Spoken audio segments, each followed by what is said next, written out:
Hi ladies, Nicole Justice once again. This time we're going to follow a tutorial which is going to teach us how to play chords on the ukulele. So don't forget to take it out the box.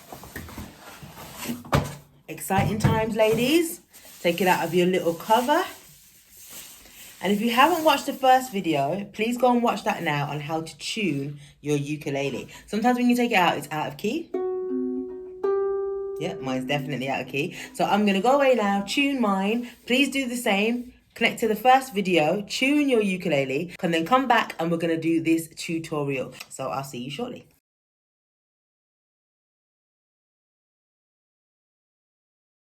So now we've got a tuned ukulele. We're going to follow Austin Bazaar on YouTube, where he shows us how to read the chords. So I'm going to do this split screen and you guys get ready.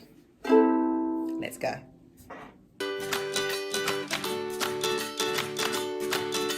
Let's talk about different chords that we can play on our ukulele. As you can see, we've got a diagram of the ukulele fretboard. The lines that are going up and down correspond to the strings. The string on the farthest left, which would be your left, is going to be the G, then it's going to go C, E, A. The horizontal lines represent the frets on the actual neck. And so the very, very top line, that's going to be the nut. That's the end of the ukulele. The line after that is fret 1, fret 2, fret 3, and so forth. Now, they'll tell you where to put your fingers. As you can see here, on the A string, it's got a circle and the number 3. That's telling you to put your third finger on the 3rd fret of the A string. Now you see the 0 above the 3 other strings behind the nut. That means that you don't use any fingers and you just play the string open. Okay? Now each one of those numbers is always going to correspond to one of your fingers. And the way that we number the fingers for guitar and ukulele music is your pointer finger, your index finger is 1, your middle finger is 2, your ring finger is 3, and pinky is 4.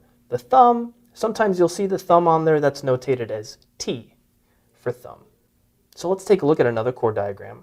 This is going to be a G7 chord. We're going to use a couple more fingers. We've got the open G string. We've got the second finger on the 2nd fret. As you can see with the number 2, that corresponds to your 2nd finger.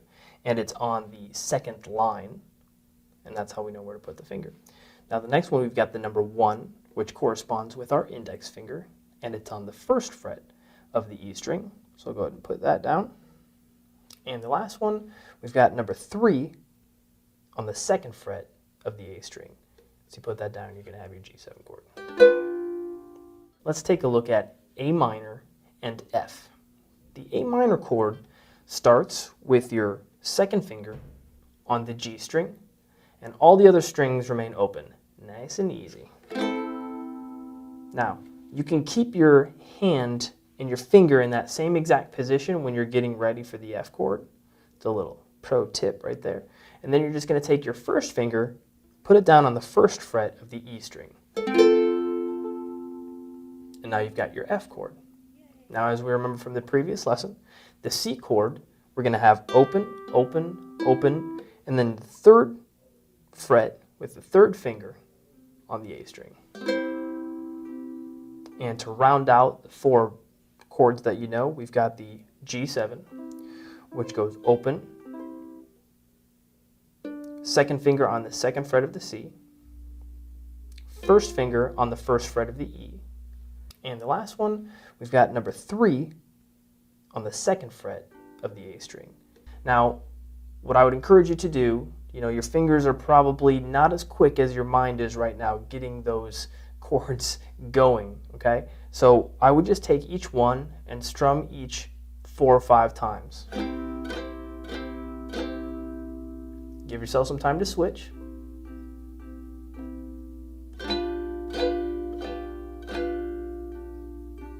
Give yourself some time.